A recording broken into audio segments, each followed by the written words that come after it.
Blog Talk Radio.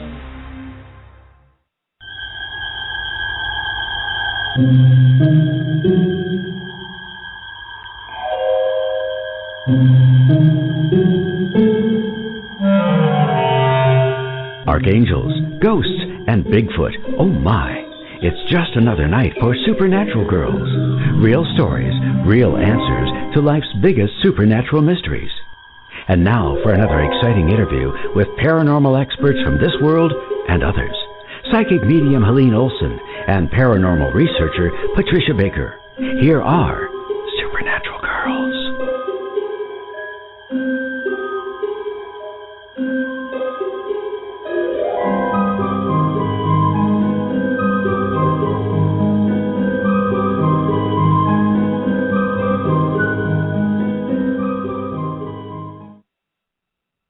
Good evening, everyone, and welcome to another exciting edition of Supernatural Girls. I am your host this evening, Patricia Baker. Helene Olsen, our fabulous psychic medium, is off this evening. She's attending a psychic soiree. Doesn't that sound like fun? If you would like to schedule your own event with Helene, you can reach her at angelslighthouse.com. That's angelslighthouse.com. So we have a new show that I wanted to tell everybody about that is going to air Thursdays, 1 to 2 p.m., and it's called Power Preppers. So if you want to get prepared and feel like you just don't have the time, tune into the show. I will be giving you tips on all the very best products and the ways to prepare for just about any emergency. So that's every Thursday, 1 to 2 p.m., and you can refer to our website, supernaturalgirls.com. We have a tab for the show called Power Preppers. So it was another glorious fall day here in New England, beautiful deep blue sky, and it's another clear night, and it's going to be great for spotting all those meteors and fireballs everybody's been seeing. And apparently there have been a lot of sightings recently in the night sky all over the world. So last night, just before midnight on September 27th to 28th, they said, depending on where you were, sky watchers in more than a dozen U.S. states witnessed a bright flash of light, and NASA recorded it and said it was a brilliant fireball that they believe was a meteor-class space rock, and it exploded almost directly over Columbus, Ohio. So there's been a lot of sightings like that, apparently a lot of fireballs. I don't know what the Earth is moving through lately, but it looks like we're going to be seeing more of those things. So along with that, there's been a lot of talk on the Internet about the first week of October. So that's just 2 days from now, and they say it's going to usher in some kind of major change.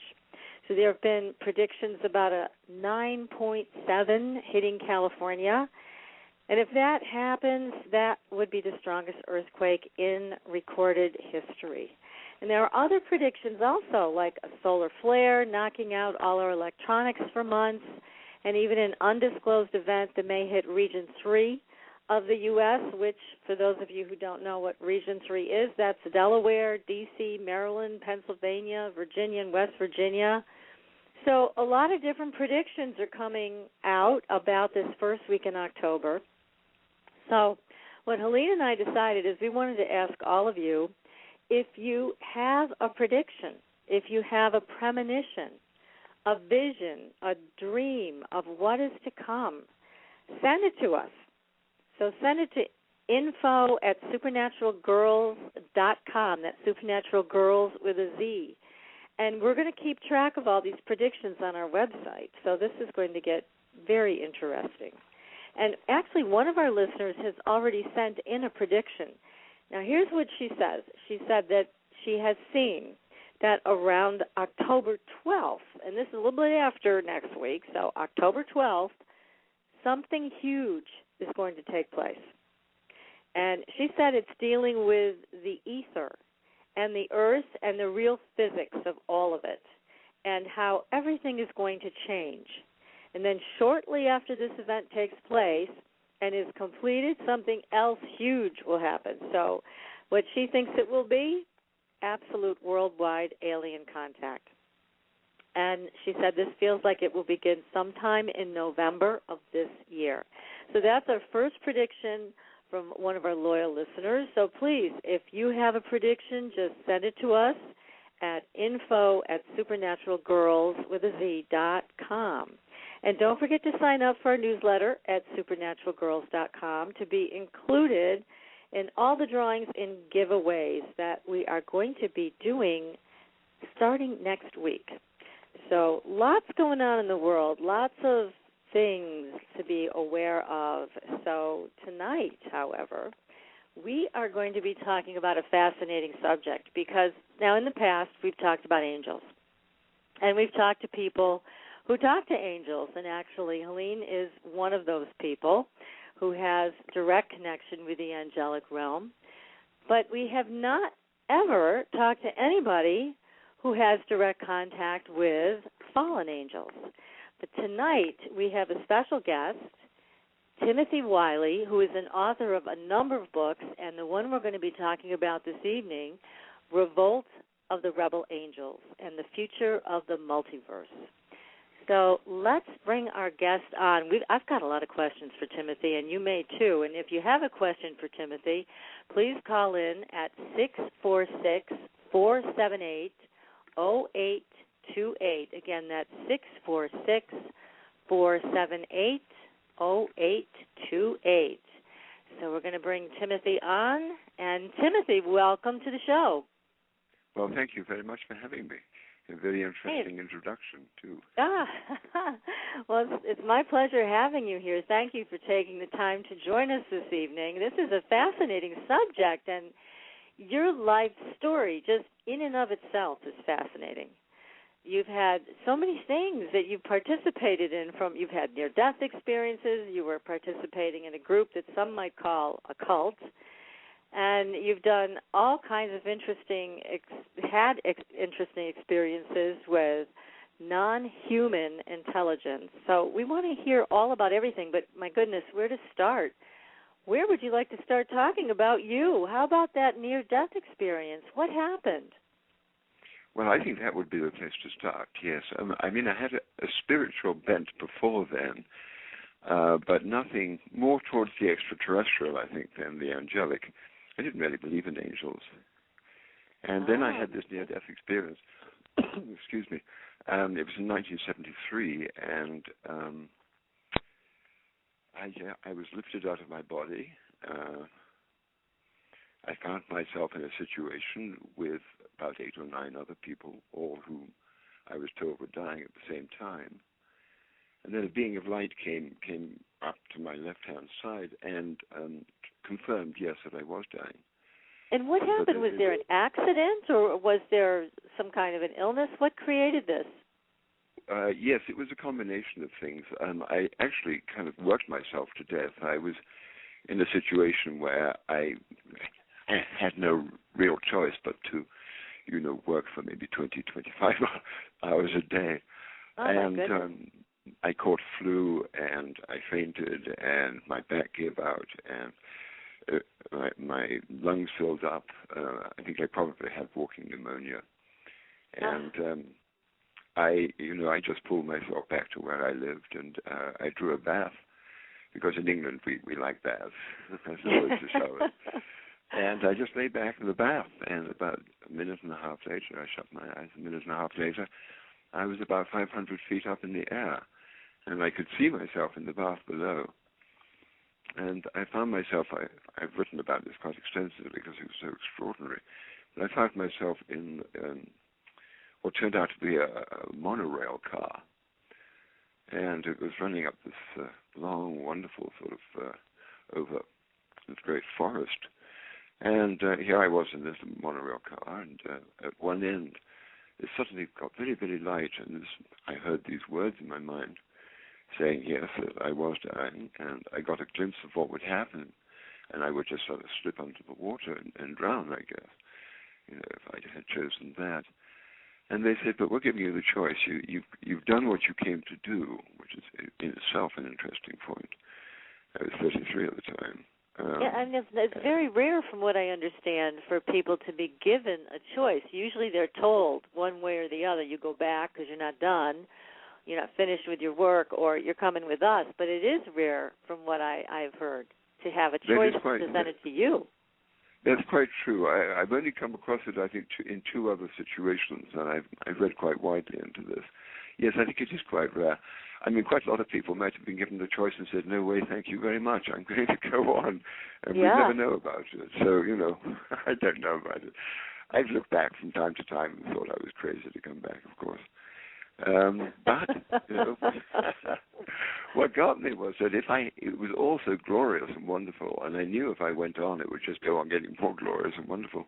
But I really didn't know what would happen if I went back. So I knew, well, okay, I've got this death thing down now. I know if I die in the future, it'll all be glorious and wonderful. It's not going anywhere. But I didn't know what would happen if I got back. I think my curiosity was what got me. I see. So that's what swung you in the direction of coming back to Earth. Yes, it was that. And then a whole series of experiences.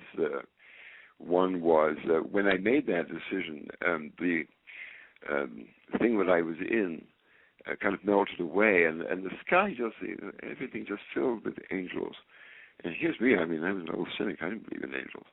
And they were singing and playing and boogieing and having the most wonderful time.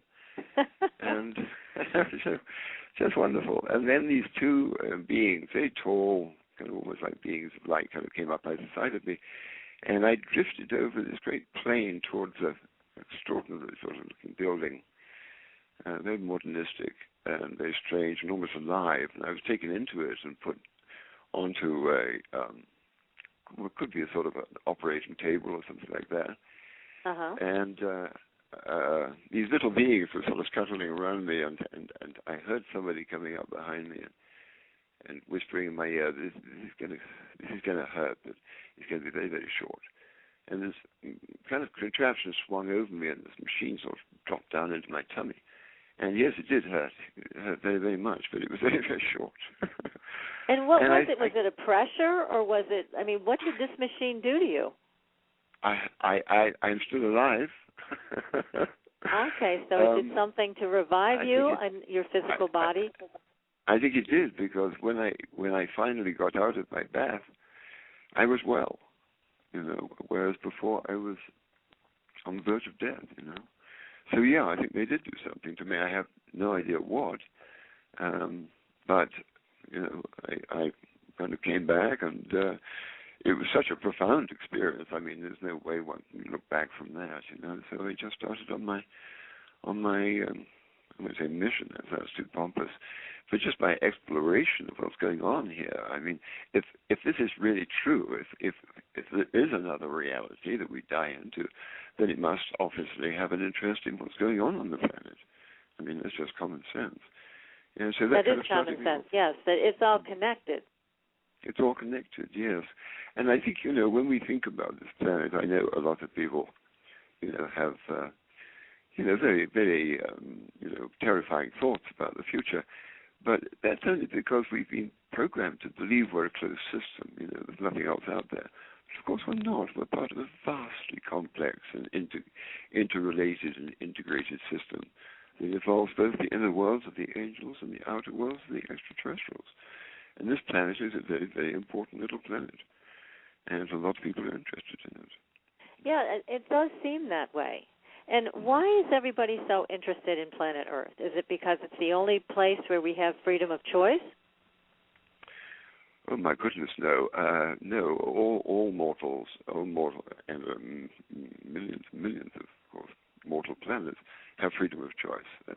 So we're not the only ones that have that. Oh, good Lord, no. Oh, heavens, no. No.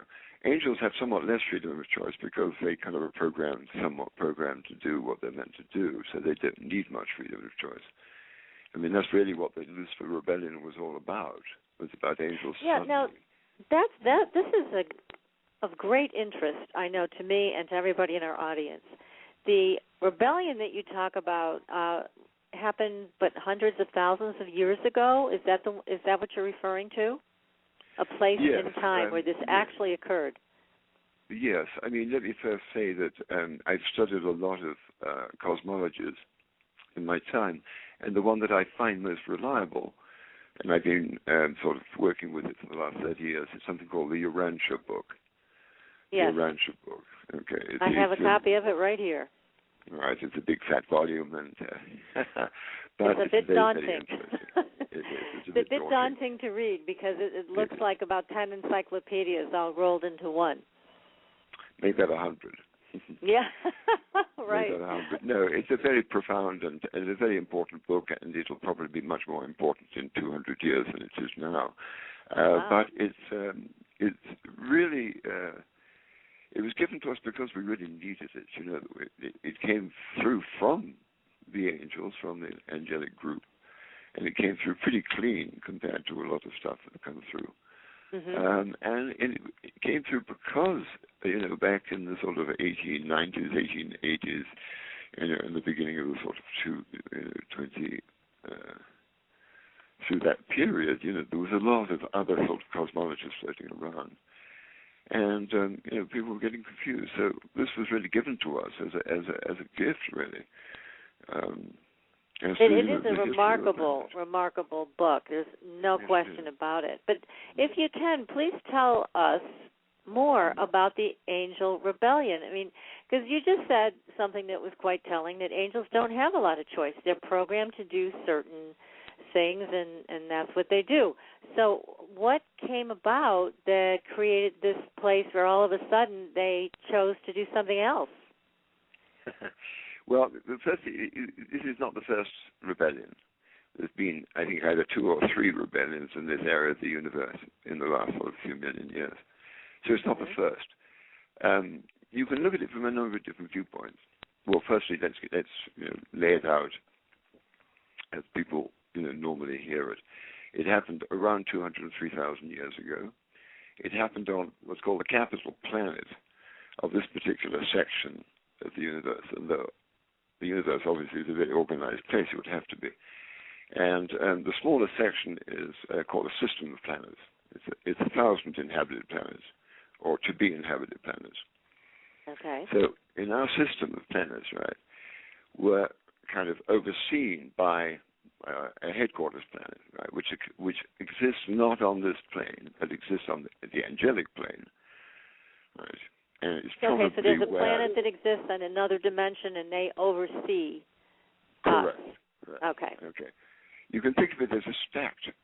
The universe is stacked into a series of layers. And we, if you like, are on, I won't say the bottom layer, but we're on a sort of a low layer of where intelligence first starts getting to be able to contain the spirit of God, if you like.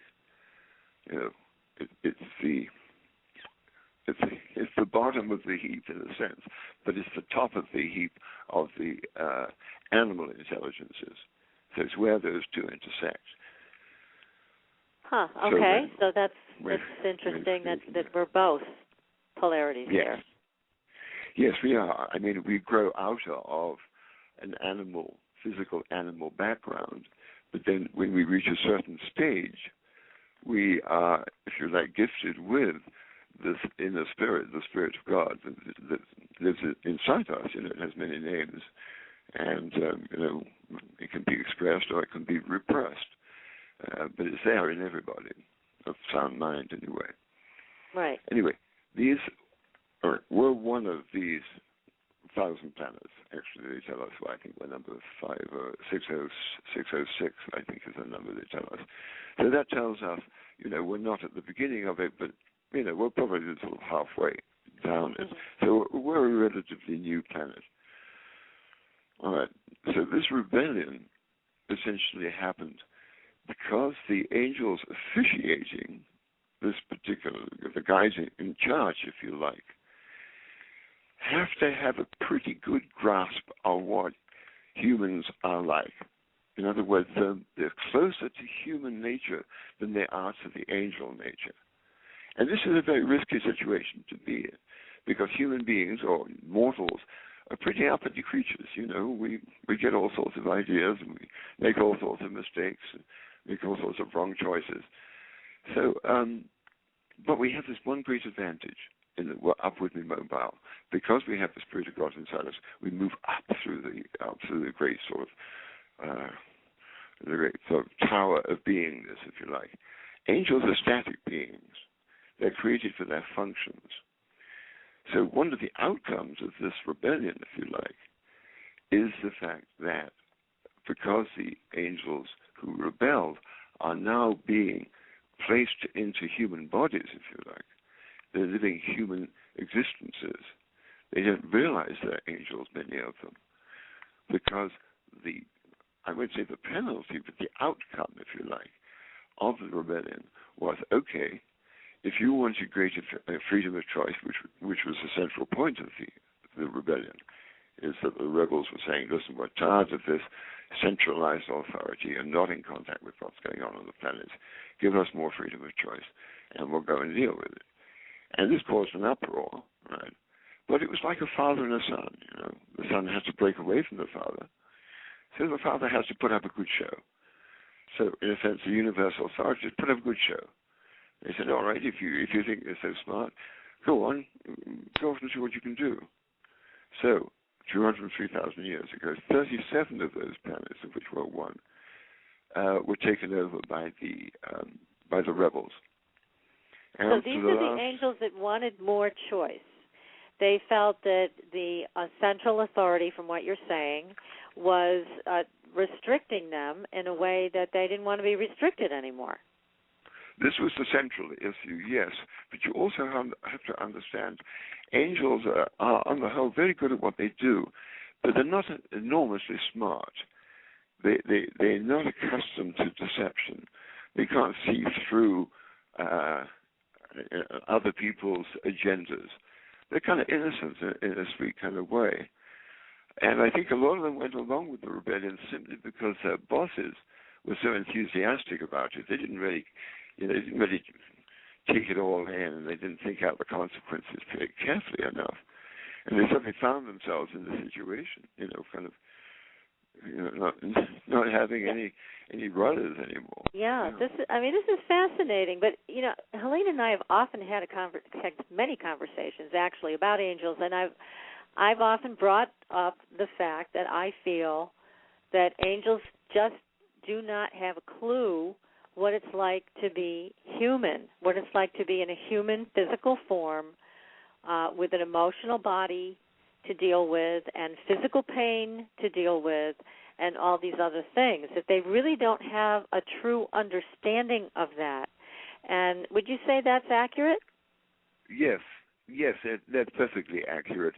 They're very compassionate, but they're also very detached. It's a curious kind of consciousness.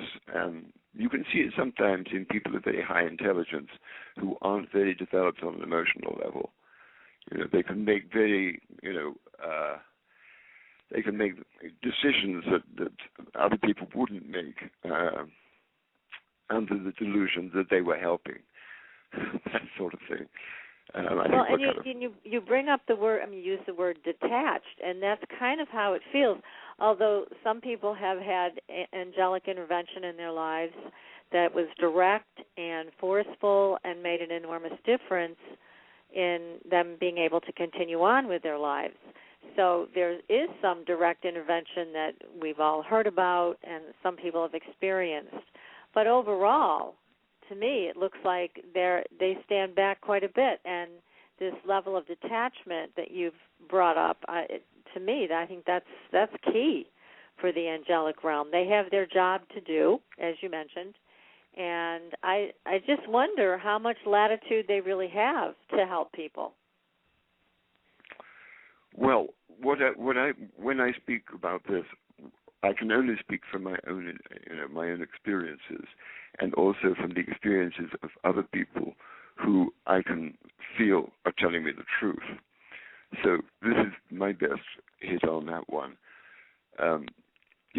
Since we contain the spirit of the God, angels do not contain the spirit, right? They see it in us where we can't see it in ourselves and in each other.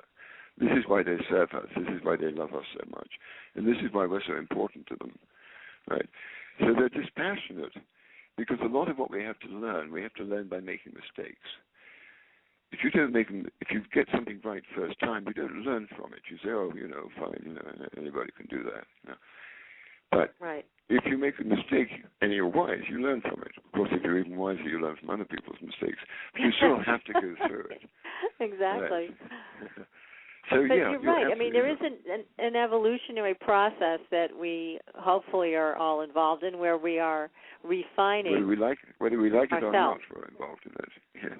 Yeah. Whether we like it or know it or not, we're involved in it. Yes. So let's get back. I didn't mean to take you off track here, but let's get back to this rebellion. So here are a bunch of angels saying we want less restriction and more ability to make our own decisions. And as you were describing this, it sounded like God said, "Okay, go ahead, give it a whirl." But then things kind of went bad. It sounds like. Yes, they did. It wasn't quite God saying, "Give it a whirl." It was a much more, and it wasn't really God either. It was a much lower level than that. It was a low-level bureaucratic conflict, if you like. The universal authorities did not like this. They hated him. They did everything they could to subvert it. It was a terrible thing, a terrible blot on that copy books too, as well. I mean, no administration likes a rebellion. I can imagine it created quite a feeling of tension throughout the realm. Yes, but on the other hand, since the universe is basically a benign place and it's pretty well run, otherwise it would have collapsed a long time ago, they kind of, they do understand the nature of these things. And I don't, I think that, their anger at the whole thing was on one level a ploy, as a father might, exhibit a bit of anger about a kid going out and getting stoned or something like that. But underneath it, there's a sense of, well, good, the kid went out there and he learned his lesson, and he blah, blah, blah. So this is kind of, if we're complex being, you better believe that, that level of the angels is complex. I mean, we're talking about a very large fact. Now, this gets even more complicated by the fact, something I haven't yet mentioned, and that is 500,000 years ago was the first of the interventions, because we are part of the universe. We're not just thrown out in the wild and told to get on with it. There were interventions. There have been 5 of them, and the first one was 500,000 years ago, and it evolved. And when you say intervention, what do you mean by that? Well, what I mean is that, and I call it the intradimension. And these aren't extraterrestrials. They're intraterrestrials. In other words, they come from the inner worlds. Okay. Mm-hmm. And about 500,000 years ago, the first of these missions came down. It's called the Prince's Mission. And a couple of relatively high angels, and accompanied by 100, I won't say, they weren't angels, they were mortal beings from other planets in our system who died, moved up through the levels. On the 7th level, they had volunteered to return to another planet as part of this mission. Okay, so lots of volunteers, and we get 100 of them. All right, 50 guys, 50 girls, and their bodies were constructed by very sophisticated surgeons from a close by planet, and they were, they set off to basically upgrade the quality of life on this planet.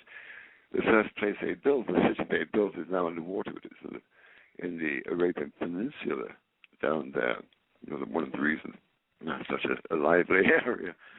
And this went on for, about 300,000 years. And things got pretty sophisticated, It was a time. That was the time of, was that Atlantean time or was that Lemurian time? That was pre-Lemuria. Lemurian. Okay. Lemuria. Lemuria basically started flourishing about 80 or 90,000 years ago. We're talking, between 500,000 and 203,000 years ago when the rebellion hit. Mm-hmm. Now, why it's more complicated is because these two, what they were called planetary princes, right? And they kind of oversee their staff and also some extra additional staff and a bunch of angels who came along with them. Right? So they were the overseers. But they were getting increasingly disgruntled with what was happening on this planet because we're a particularly dumb crowd. We're not only dumb, we're very aggressive as well. And we're aggressive because we live on it. So they were getting frustrated with us. What a surprise. What a surprise. Yeah, but, we were so, we're still fearful. But those days, there were so many predatory animals around, that you could walk along a forest without being totally paranoid. Someone's going to jump out and eat you. So, we were sly, we were cunning. We had to be cunning, to outwit these animals. And we were unreliable and all the things that, go with being a good old human being, in a rather primitive stage. So let me ask you, these two princes, because I read about this in your book, Revolt of the Rebel Angels, which is a wonderful read, and I highly recommend this book. Again, not only because of the information that you have in this book about the angelic realm and the fall from grace and all of that, but your own personal story, which is fascinating. But these two princes you talk about, to me, they almost sounded like fallen angels right from the get. I mean, they didn't seem to have that detached angelic flair. They seemed to, like you said, get aggravated, get irritated, get impatient with the lack of evolution on this planet. Well, you see, that kind of underlines the point I was making earlier. And this is really one of the things that one of the difficulties that the angelic sort of system faces, and that is the further down the pole you go, the closer to the human level, if you like, the mortal level, the more possibility of corrupting the purity, if you like, of the angelic consciousness. Because not only are we, sly and things, but we're also very seductive, and we're very cute. We're very lovable when we're sweet, and it really does cause a lot of problems. This is so fascinating. Well, Timothy, we're going to get back to this in a minute. We're going to take a brief commercial break. But if you have a question for Timothy Wyllie, the author of Revolt of the Rebel Angels, then please call in at 646-478-0828, and we will be back in just a minute. Stay tuned.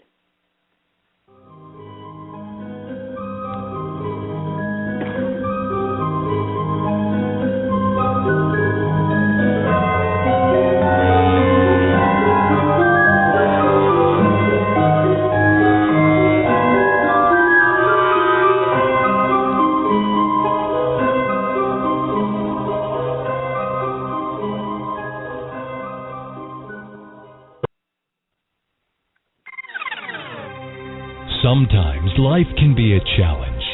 Would you like insight and guidance to help you make the best choices right now? Contact Helene at angelslighthouse.com to make your personal appointment for a psychic reading or energy alignment. Helene is a direct channel to the angelic realm and is remarkably capable of connecting to the living as well as to your loved ones on the other side. Helene is available to clients all over the world via phone or Skype, and it's simple to set up a group reading anywhere. Visit angelslighthouse.com, where you'll find an easy way to schedule right online. And while you're there, sign up for the Angels Lighthouse newsletter and receive information on all the free energy circles, giveaways, and jewelry with a message. Visit angelslighthouse.com and contact Helene today.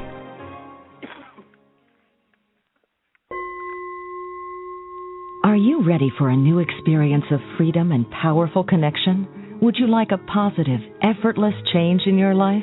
Then come to CosmicFusion.com, where we offer the most advanced energy clearing and expansion techniques in the world, with a quantum vortex energy to activate your divine blueprint and life's purpose.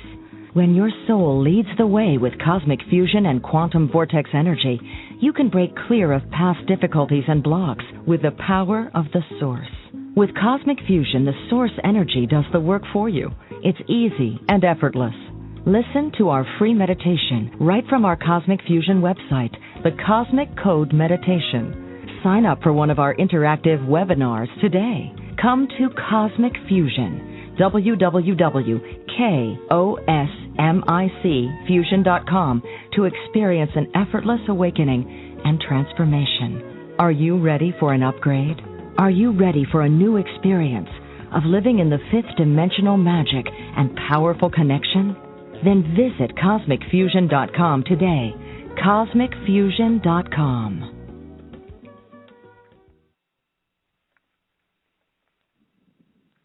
Your property tax bill. Have you seen it lately? It's frightening. Your property taxes are going up while your home value is going down. It's time to fight back and win.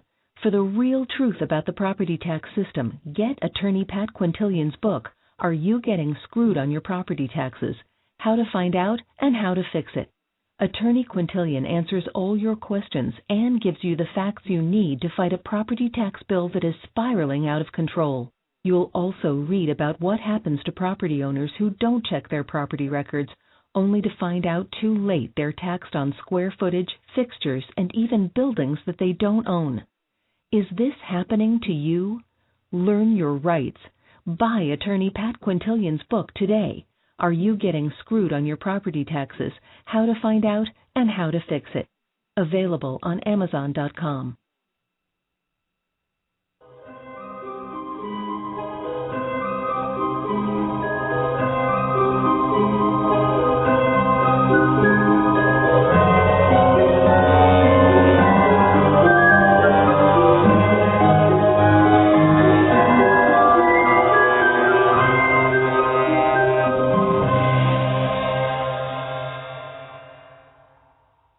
Welcome back, everybody. We are speaking with Timothy Wyllie, author of Revolt of the Rebel Angels. Timothy, before the break, we were talking about how the angels kind of get a little bit, what's the right word here, corrupted, polluted from us, getting a little too close to the humans? Yeah, probably that's a little harsh.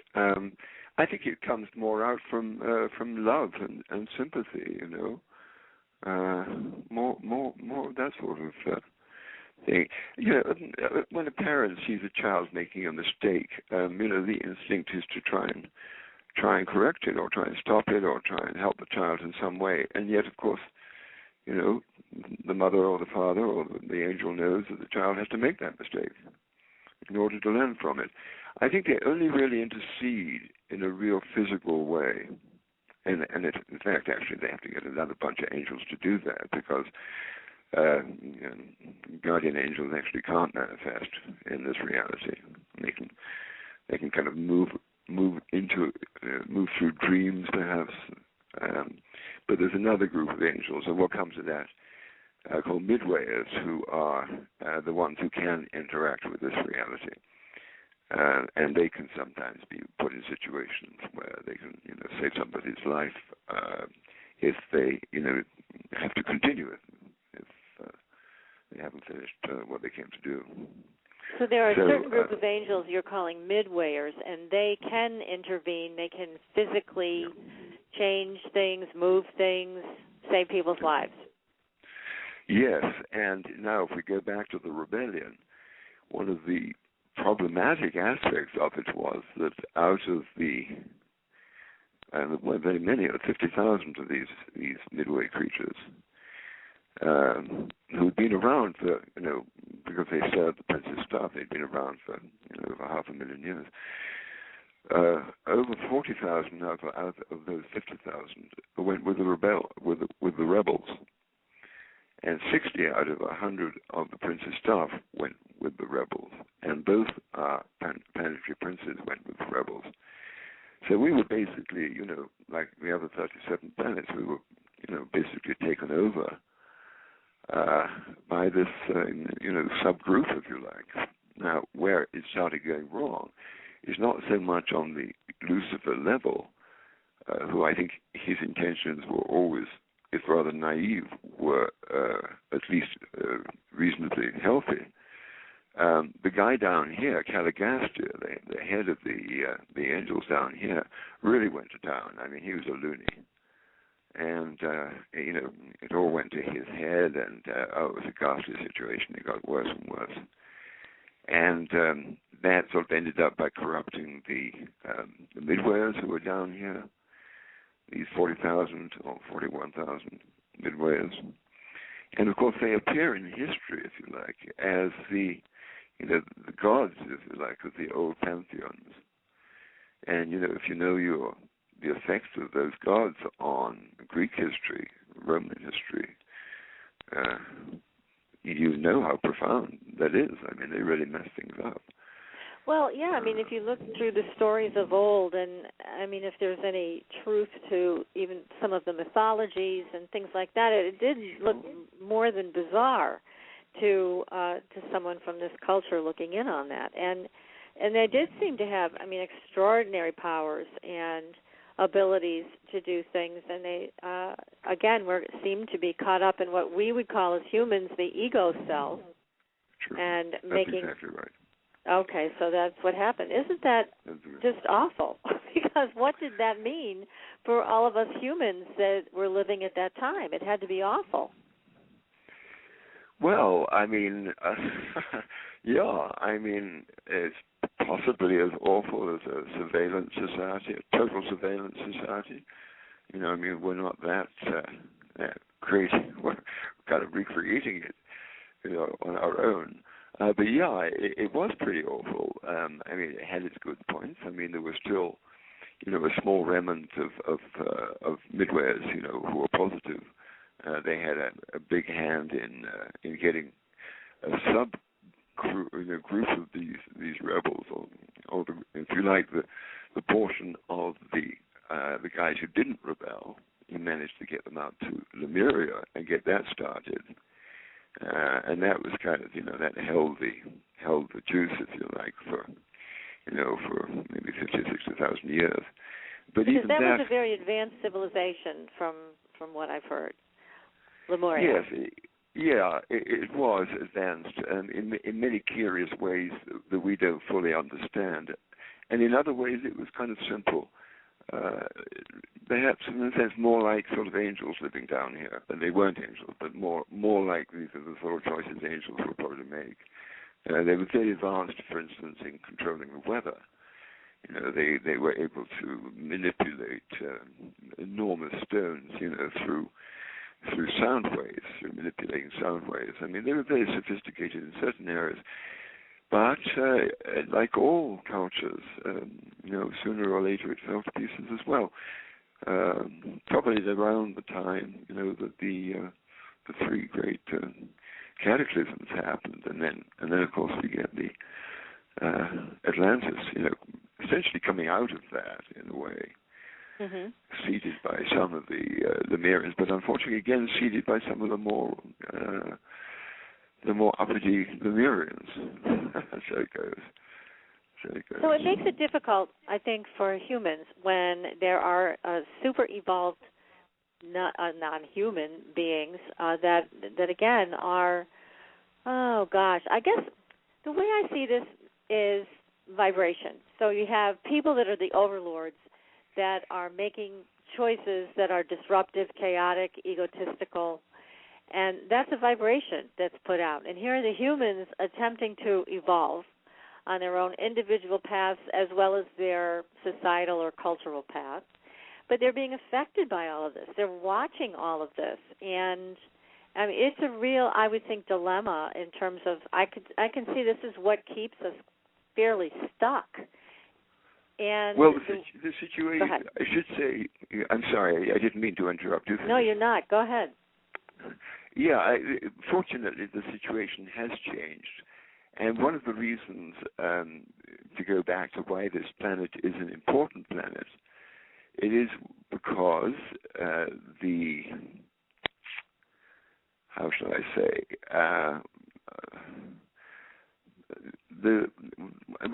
not quite the god of, but the chief of, let's call him the chief, if you like, at the moment, of this particular segment of the universe, which is a much larger segment than the one I first mentioned, which is only 1,000 inhabited planets. This is 10 million inhabited planets. All right. Now, the head guy and the head lady of that setup, right, basically modulate the energy coming from a deeper source than that, and they, if you like, they don't create the universe as much as modulate the universe, and they create the life forms, the bodies of the life forms.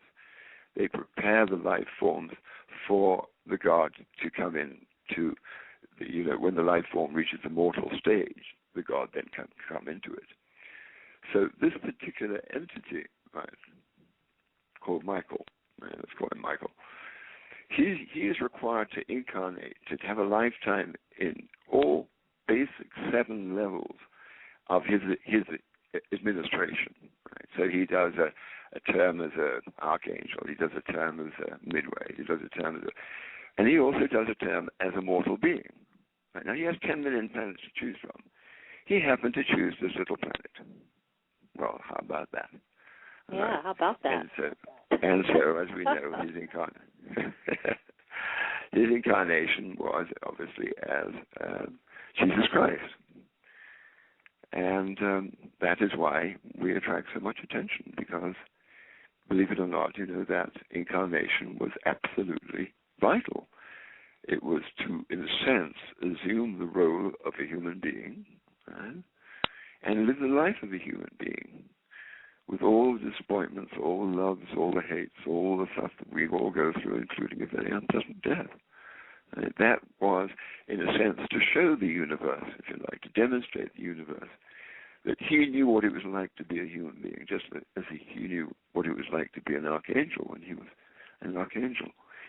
So it's a very, very significant and wonderful thing. Now, one of the things that Jesus did when he was here is that he removed those 41,119 rebellious midwayers. So we've got left with, a little over sort of 9,000 of them to take care of business for the last 2,000 years, which has, pushed a little bit of, it's been difficult. But another of the things that the administration did at the time of the rebellion is that they basically, how would you put it? They quarantined, if you like, this entire system of planets. They basically said, okay, extraterrestrials, keep your distance, right? And they sort of backed off on the whole angelic thing, right? They told the sort of midway creatures to back off, only intervene when they, really had to. They got rid of the midwayers who kept on sort of popping up and saying, go to war here and go, have sex with this person and all that. We've been living in this sort of very sparse existence, with barely sort of an idea of angels, and of course they've been chased away, and many quite rightly, because of course superstition, an awful lot of superstition was really had to go. So they created some space here for us, but it's also been somewhat of a loss because we don't feel the strong connection to the angelic realm, for the most part, that we had maybe in the past. And so is that going to change? Do you see a time when that changes for us? Well, it certainly changes when we die, yes. That's the first thing. But yes, as always, there are two very distinct ways of looking at this. One is, yes, we've been deprived of knowing who we are, knowing that we're part of a civilized and cultured universe. And we, knowing that or not knowing that has sort of made us sort of vulnerable to any sort of power broker who comes up and waves their arms around and say, I know what's going on. Because of course nobody knows what's really going on, and we're not really meant to, because, and here's the kicker, because when you die, or when any of us die, the first surprise is how incredibly we're respected. Because we got through this. We lived on the third most difficult planet.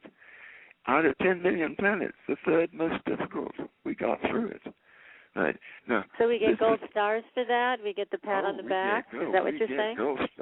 We get gold stars galore, and the music, probably the dancing girls yay! as well. Yeah, absolutely. Oh, no, it's wonderful. It's something great to look forward to. But the point being is that we have developed the ability to believe without seeing.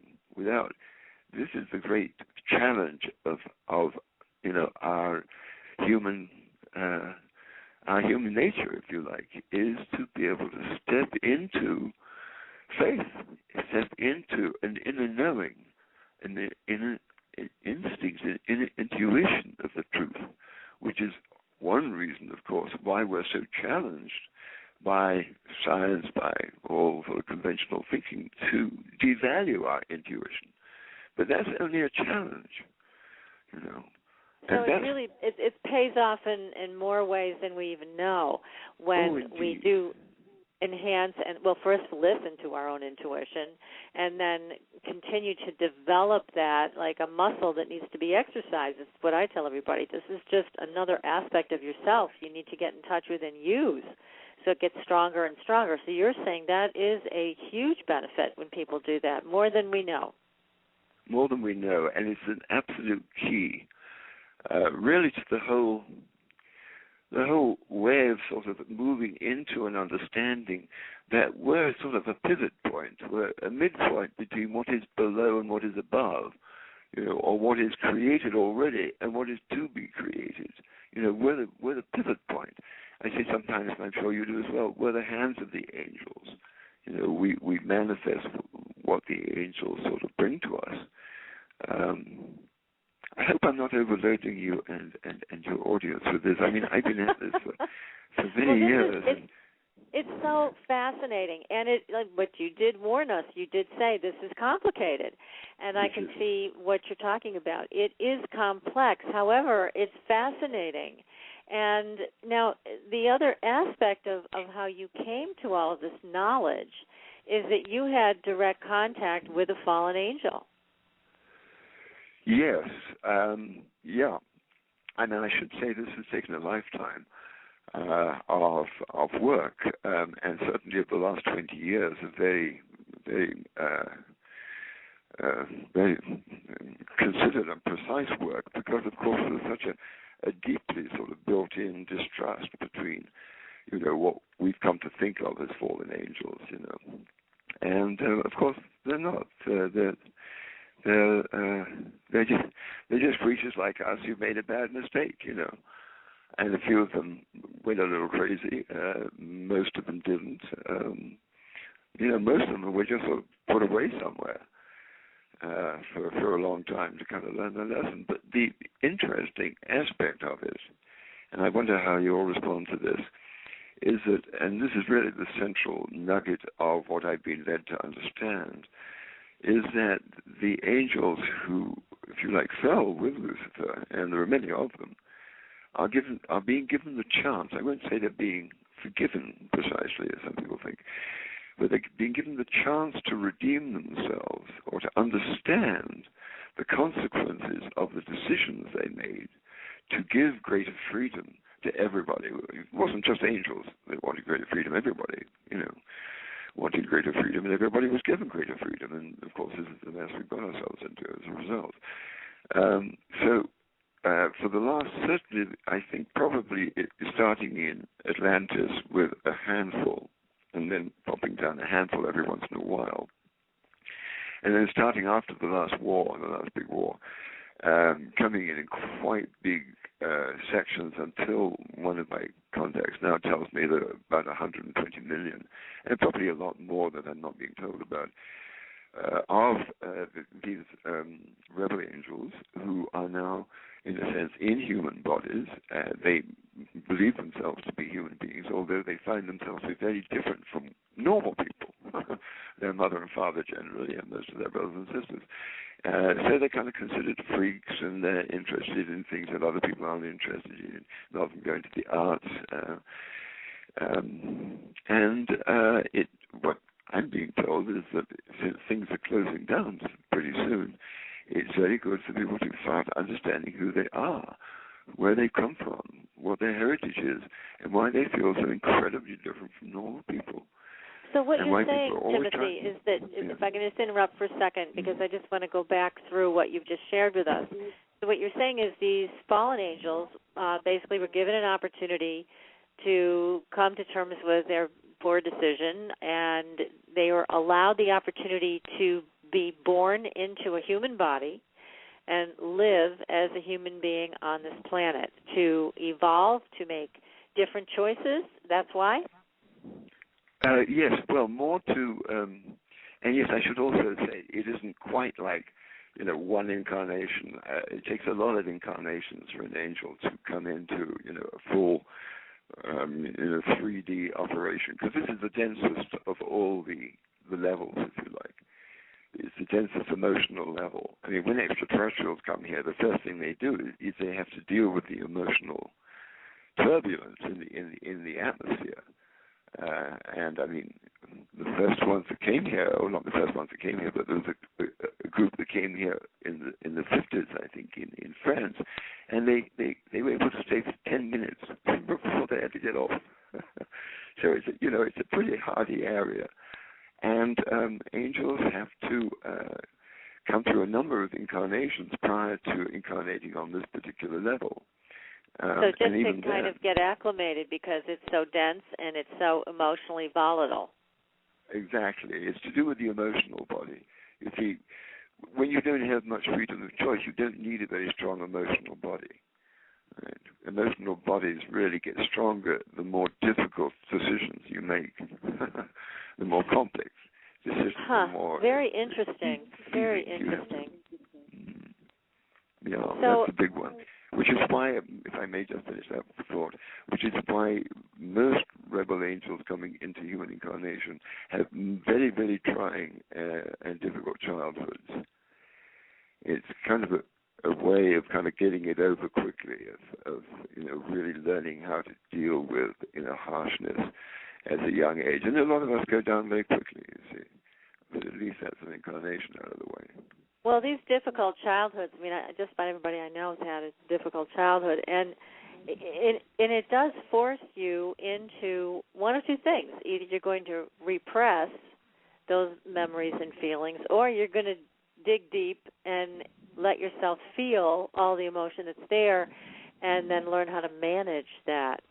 And that's something that no one is taught in school. The lucky people that go to therapy or therapy groups can learn how to master the emotional body no matter what has occurred in their lives.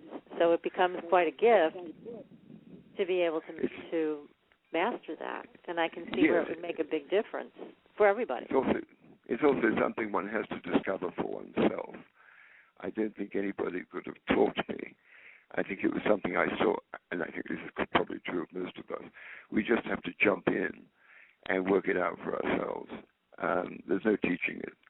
There's the possibility of saying, listen, you might face some difficult times ahead, but that's as descriptive as one can get.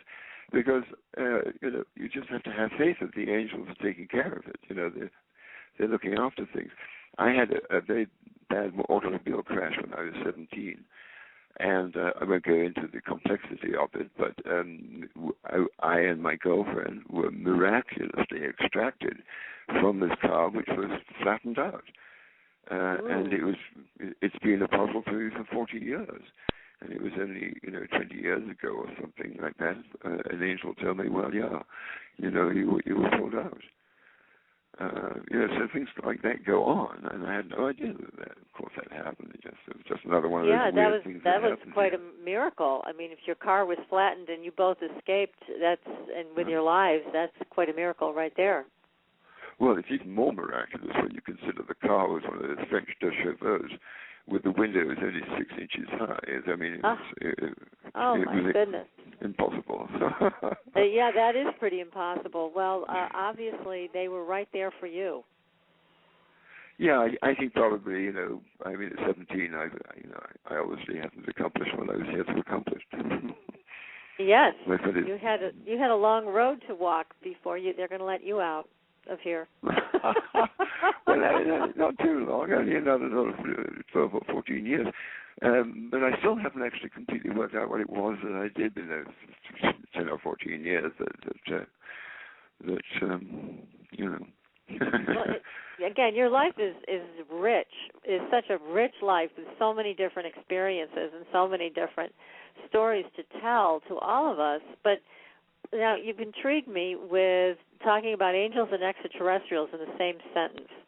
So tell me, what is your take on these extraterrestrials that you're talking about? Are these from other planets, these beings? Well, yes. Yes, of course, and other dimensions, planets on other dimensions. I mean, here we go back to the sort of the onion skin concept of dimensions as stacked. I mean, that's just a way of visualizing it. They probably all interpenetrate one another, for all we know. But like our chakras, are in a sense 7 dimensions interpenetrating one another. The first dimension, the base, is the dimension of the rocks. Second dimension, the dimension of the floral dimension. Third, the dimension of animals. The fourth of humans. The fifth of angels. The sixth of archangels. And the seventh of God. Now, we contain all that, if you like. And you can see in that how we become the balance, because the heart, that's the fourth chakra, is the balancing point between what is above and what is below. Now, have you had experiences where you've been abducted or taken up on extraterrestrial ships or any of that kind of thing? Not that I recall, no. No, the only time I've been in that sort of situation was when I was given that operation in that building. But no, I don't. I've had contact with extraterrestrials in different times. But no, I don't have any recollection of being lifted up. I haven't been hypnotized on it, but I also have. I think by now I probably would recall it if I had. Mm-hmm. And again, we're talking about another form of non-human intelligence, not angelic, not a fallen angel, but an extraterrestrial. Is that what you're saying? That they are all different? Yes. The way to think about it is that. The angels come from the inner worlds of our imagination. I mean, or not imaginary, but we reach them through our imagination, or they reach us through our imagination. But then there are the outer worlds, of which we're part of, or called a 3-dimensional or 3D world. And there are 4D worlds, 5D worlds, I think probably 6 and 7. I don't know how far it goes up, but those are higher dimensional world where the humans are far more sophisticated, if you like. So they, or older, for instance. I mean,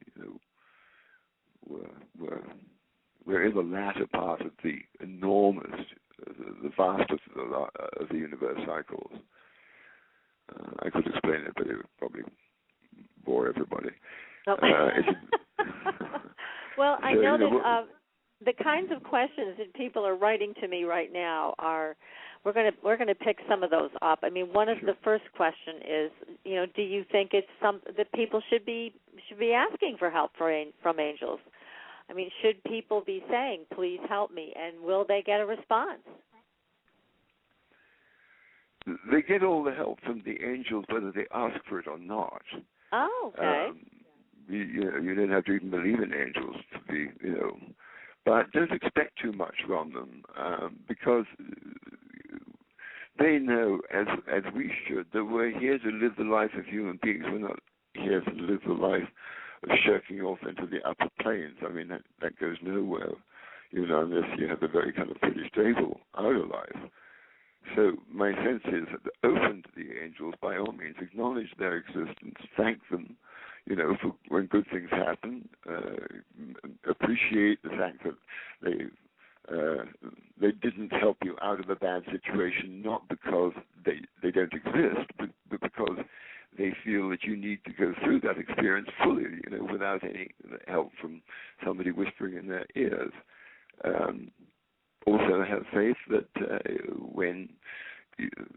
by that you will have a review of your life, and you will find your angels then with you, talking for you.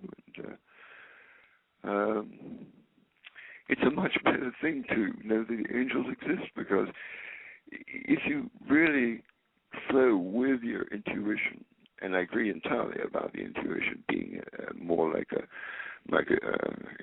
something that one has to practice, and also something. Sometimes the intuition is wrong, and the tempting thing is to say, "Oh, therefore I can never believe in the intuition."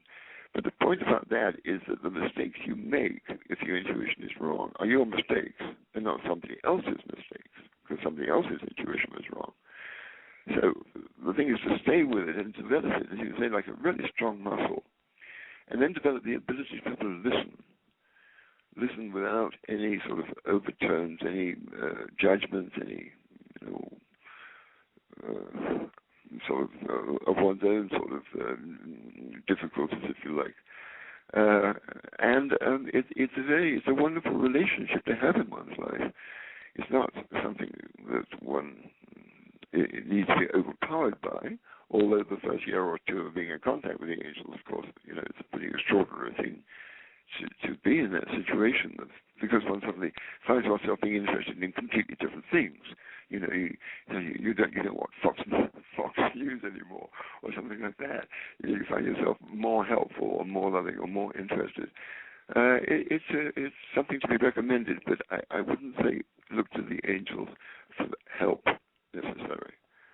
I think that's a great answer, and it certainly is in line with what I have experienced and what I've seen other people experience in the same way. And it makes perfect sense. I mean, if we're here to refine our being, we're in an alchemical process to become better, then certainly you're right. If the angels came and picked us up and dusted us off every time we fell down, we wouldn't learn as much. I mean, it'd be nice if it wasn't as arduous as it can be, but it's an interesting take on angels and what they're really here for. So I want to get back to, we're going to take another commercial break, and after the break I want to talk more about the emotional body and how that affects the angelic realm and the extraterrestrial realm.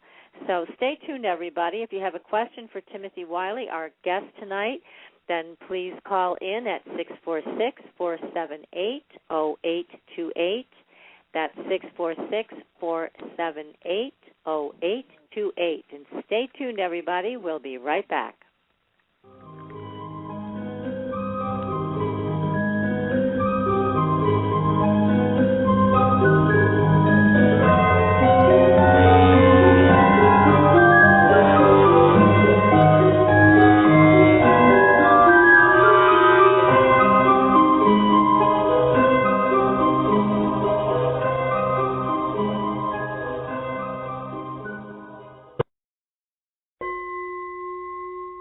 Are you ready for a new experience of freedom and powerful connection?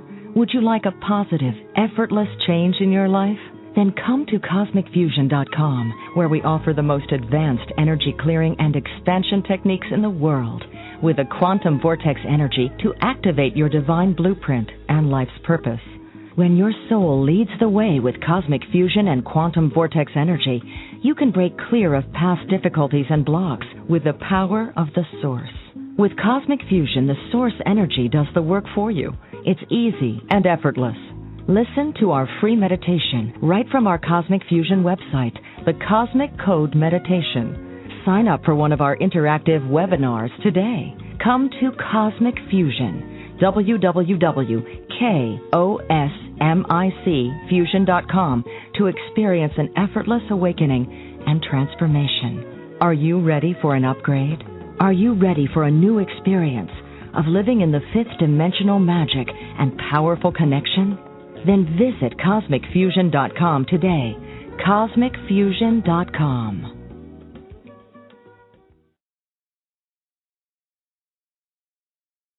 Your property tax bill. Have you seen it lately? It's frightening. Your property taxes are going up while your home value is going down. It's time to fight back and win. For the real truth about the property tax system, get attorney Pat Quintilian's book, Are You Getting Screwed on Your Property Taxes? How to Find Out and How to Fix It.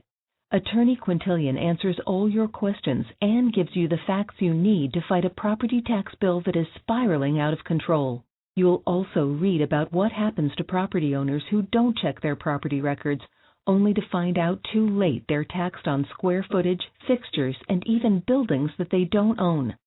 Is this happening to you? Learn your rights. Buy attorney Pat Quintilian's book today. Are You Getting Screwed on Your Property Taxes? How to Find Out and How to Fix It. Available on Amazon.com.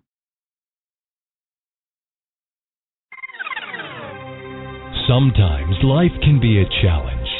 Would you like insight and guidance to help you make the best choices right now? Contact Helene at angelslighthouse.com to make your personal appointment for a psychic reading or energy alignment. Helene is a direct channel to the angelic realm and is remarkably capable of connecting to the living as well as to your loved ones on the other side. Helene is available to clients all over the world via phone or Skype, and it's simple to set up a group reading anywhere. Visit angelslighthouse.com, where you'll find an easy way to schedule right online. And while you're there, sign up for the Angels Lighthouse newsletter and receive information on all the free energy circles, giveaways, and jewelry with a message. Visit angelslighthouse.com and contact Helene today.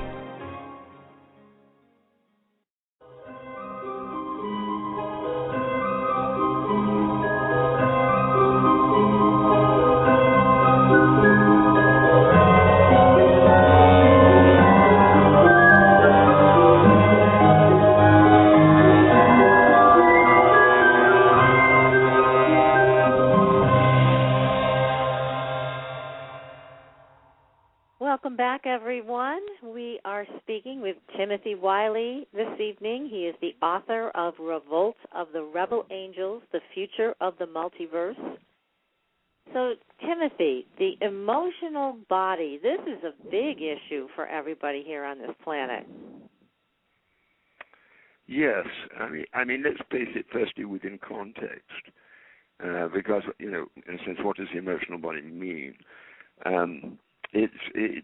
It comes, I think, probably from a more shamanic view of things, because they work in this field, or even sort of the European tradition, where you have the physical body, which we all know about. It has a physical intelligence, right, which is the intelligence kind of that jumps up suddenly when it sees a rat, half a second before you're aware of it.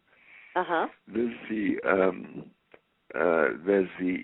mental intelligence, right, which we know about. There's the emotional intelligence. I should say, actually, emotional intelligence comes after the, or between. Well, we get into these betweens. I mean, they're all mixed up. The emotional body, which I think we'll probably be talking more about. And it's a tough one, isn't it? Because it's, again, nobody gets instruction on this. This is not something we're educated about in school or elsewhere. If we're educated about it, we're educated to suppress it. At least in my education, the English education, was all about suppressing the emotions. And, of course, it resulted in a 200-year domination of half the world. That's what happens when you suppress your emotional body, as we know. And a lot of education is about, making kids suppress the things that, either bad or that they really think or they really want to do or their dreams or whatever. Their intuitions, their instincts are wrong. No, it's a terrible thing. I mean, we go anti. But on the other side, it does present a tremendous challenge for people like myself who just say, no, thank you, I'm not going to go with that. And I think a lot of us do that, when we're children. Some of us are broken. A few of us sort of make it through. Well, it's so important, don't you think, to get in touch with feelings, to get in touch with your emotions, to be able to express them responsibly, and to walk through the fire that way. And again, what I see is there's a lot of people who not only repress their feelings, but they kind of think that they can walk into a spiritual situation, meditate them away, or walk into some spiritual mindset that's going to wash them away. It doesn't work that way. You really have to manifest a way, find a way to work with your feelings. And I am constantly frustrated by what I see going on in the world today with the emotional body being ignored. And then they think, well, when I die, I'll be able to work it out on the other side. Well, you can't, because then you don't have an emotional body on the other side. That's why so many mediums come back and say, oh, Uncle Harry says he's fine. No kidding. He doesn't have a body, number one, anymore. So he doesn't have physical pain, but he also doesn't have the emotional body. So there's two of those things that have dropped off in death, and then guess what? You don't have a way to work it out. So you might as well work it out here. That's my opinion. Well, yes, and I think you're fundamentally correct in that. I would say that people are going to be very surprised when they die to find themselves not really that much different to when they were alive, and in a place not that much different. Because if you don't deal with it in this incarnation, you're going to have to deal with it in the next, or the next, or the next. And it takes a lot of incarnations to get out of this particular area. It's not it's not quite the sort of the direct line to heaven that the Christians like to delude themselves into thinking it is. It's a very long process, because we're a very, very long way from being fully ourselves, if you like. So I think yes, there's all that about expressing emotions, but there's also all the damage we do to ourselves without really understanding and knowing what we're doing. Could I give an example of something that just occurred just before the interval, if you don't mind? Yeah, and please. We were talking about the difficulties and the challenges, and you just made a flip remark about, it would be nice if it wasn't so bad, right? Or something along those lines. Now, if I'm an angel, I would say, that's self-pity, honey. That's getting into self-pity. Because actually, we really do need it to be bad. And if we want to say something like that, I think they would say, it's more constructive to say, bring it on. Because that's what makes me stronger. That's what makes me more understanding. So that doesn't kill you makes you stronger. Yes, we hear that. Yeah, well, it came from a rather unexpected quarter, but yes, essentially that is one of the bases of growth.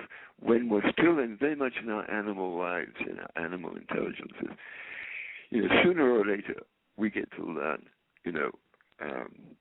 without having to build up a tremendous opposition in order to bang our heads against it.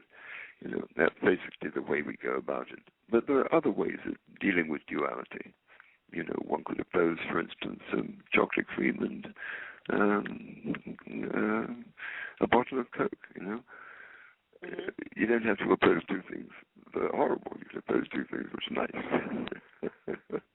Yeah, I mean, I understand what you're saying, and I understand how you have come to basically evaluate the angelic perspective on human life, and again, why they would step back and say, well, don't pity yourself. This is a good thing that you're being slapped around by life.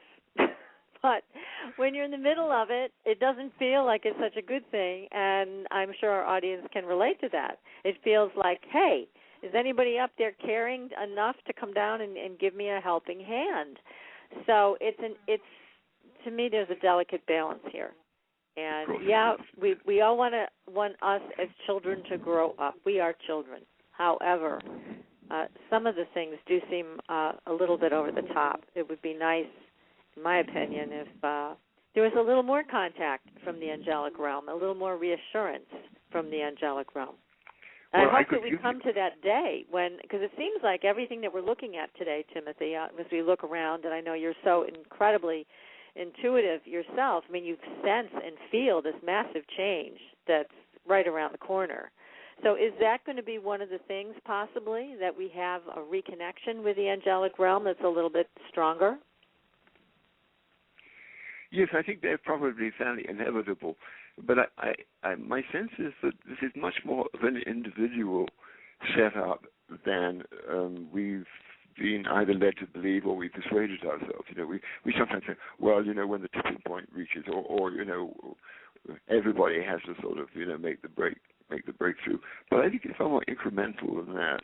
And I think, you know, it's you know, patches of people waking up. I mean, you mentioned earlier that, you know, a lot of people kind of, I can't remember what the particular thing was about, but probably difficult childhoods, I think. Mm-hmm. Now, you know, often, you know, people cluster together, if you like. People of like mind cluster together. So, of course, yes, most of the people you know would probably, you know, have, you know, probably enjoy my books, put it that way. And maybe even identify with them. So, you know, from the angelic point of view, and yes, this is a very specific point of view that I guess, you know, I just got into because I've been studying it for so long, and you know, I've had this contact with Georgia. She's not an incarnation yet. Well, she doesn't quite know whether she's waiting for incarnation or whether she's basically going to get off the wheel by working through me. I'm not quite sure yet. We haven't reached that point of understanding. But anyway, I'm really essentially, you know, working with her on these books, which I regard as more her books than mine. Except, and just let me stop you for a minute, so people that haven't yet read your book will know that Georgia is the fallen angel, or the rebel angel, that you have received information from, and she is known as a watcher. Is that correct?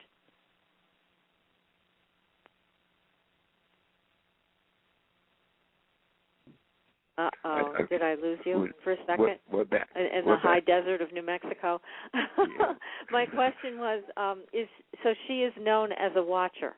Is that yes. what her term? Okay, so she is a watcher. Yes, she was an angel. She was a seraphim, a junior seraphim, who came in with the prince's staff 500,000 years ago, which means she's been on the planet for 500,000 years.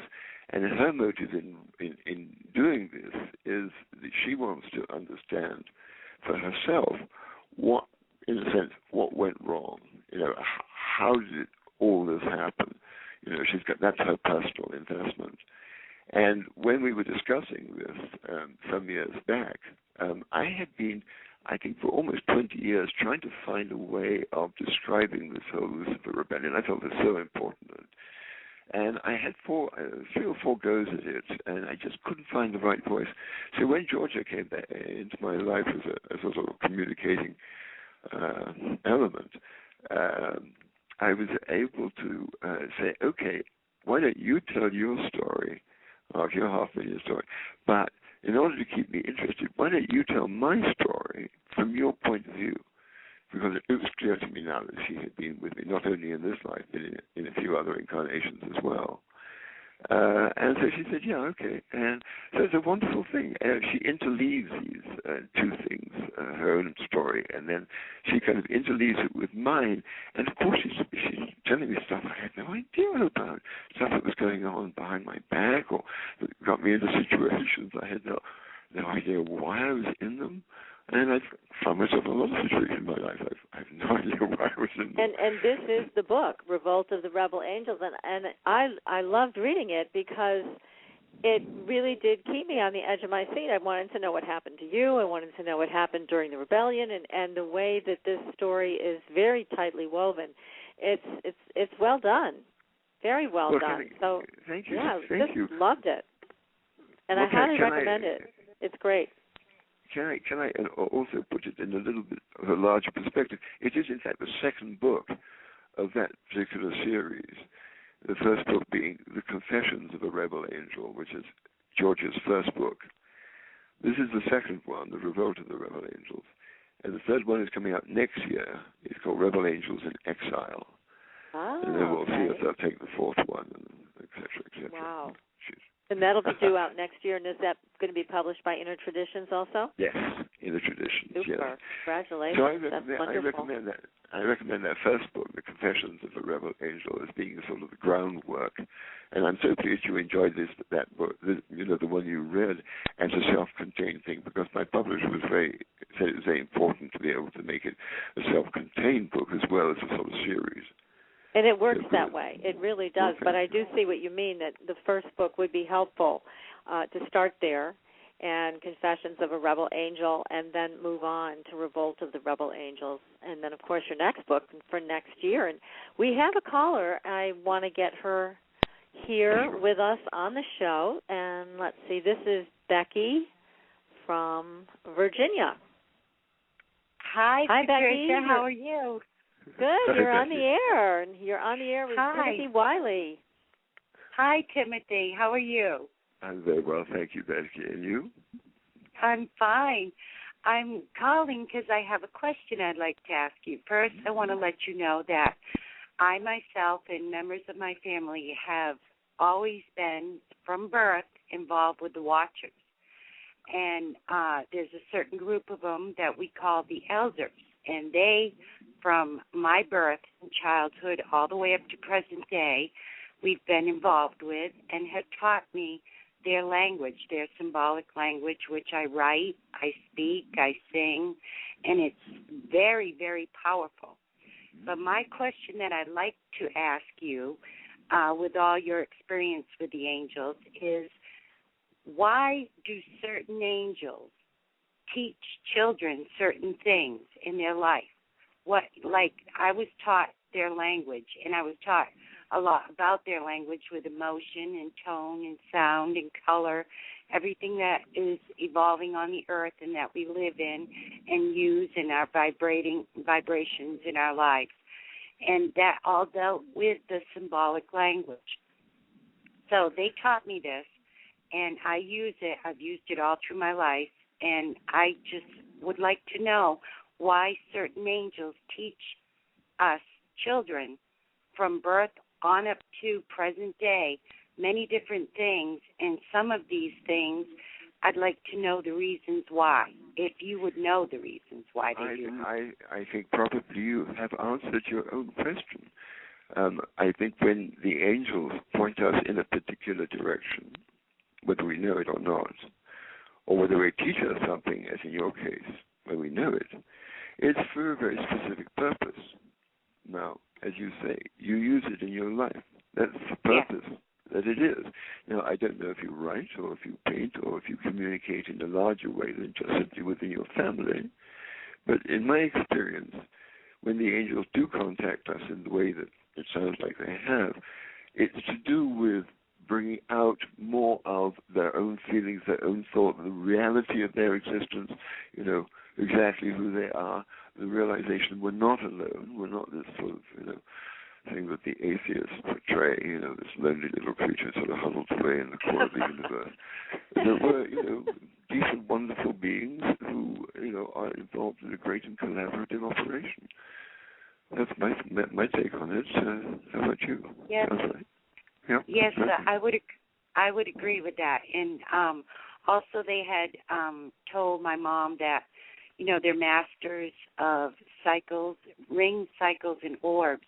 And they have shown me thousands of cross orbs. I mean, I have actual photographs of these.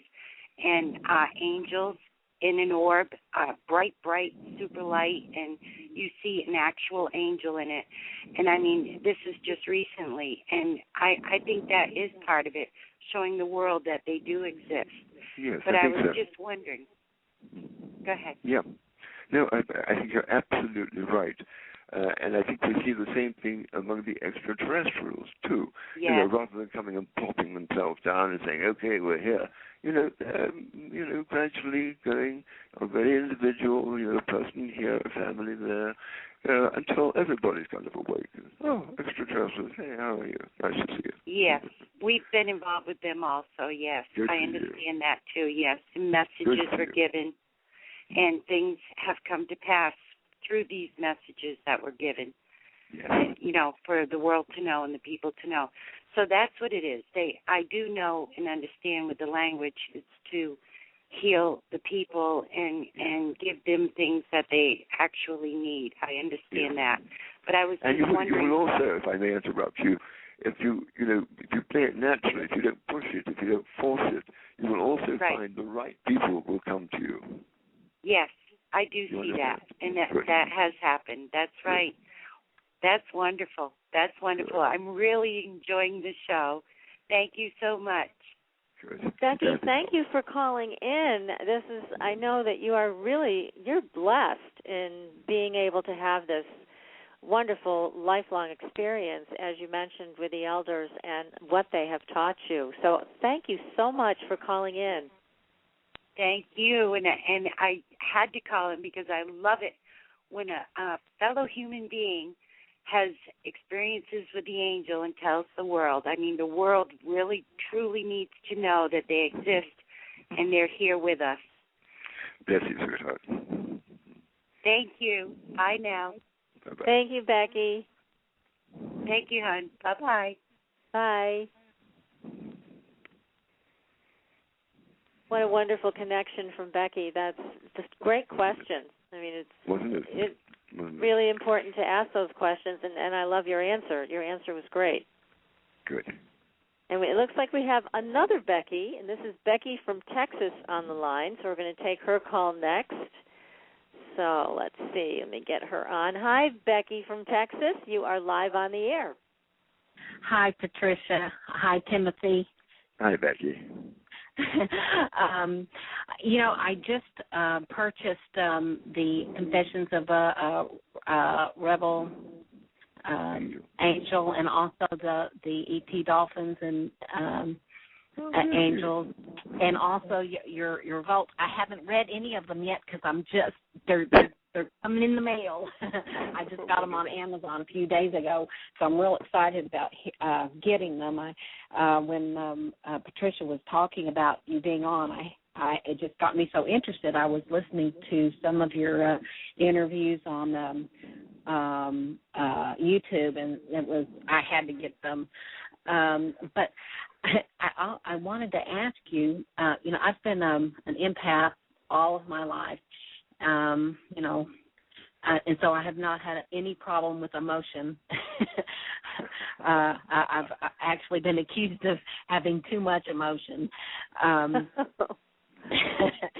But I've always talked to angels too, and I am tied to the crystal kingdom, and I find I see beings in the crystals a lot, and when I talk to the angels, I feel this heavy pressure around my head. And occasionally I hear them and I get direct messages, but it's not as much as I would like for it to be, and I'm sure that it's probably because I'm pushing it too much. Well, but let me interrupt for a moment. I get the drift. Let me ask you a question. What is your purpose in making this contact with the angels? What do you want out of it? Well, I've just I have just felt more of a connection with them. I'm alone a lot. I mean, I'm married and I have kids and I've got grandkids, okay? But I feel more of a connection with them, and so I talk all the time. I'm talking to them all the time, and I know that I have that contact because I get a lot of my contact also through scent, through my usually like an incense smell. For a long time, I thought something was burning around me, when I finally got that. Even when I would have a cold, I'd smell this, and I thought, well, you know what, this is not out here, it's in here, And, but... Well, you sound well on your way. I don't know if you have a specific question, but it sounds as if you're talking to your angels and you're listening to them. And of course, you don't have to go along with them all the time. You know, you can discuss stuff with them as well. They have their viewpoints. It sounds like you're well on your way. Yes. Well, I feel like I am, but I feel like I should be doing something. It's like the beings that I see in the crystals. It's like they're just looking at me. Like, okay, what are you waiting for? And so I don't know what I'm missing. I feel like I'm missing. I mean, there is a discussion starting right there, isn't there? I mean, what are you waiting for? I don't know. That's why. Well, why don't you ask the angel in the thing what its opinion is of what you're waiting for? Okay. And then you start a dialogue, and it may not be right, but you'll at least dig a little bit deeper rather than saying I don't know, which gets you nowhere. Of course you know. Who else knows? Who else? If you don't, who else knows? Right.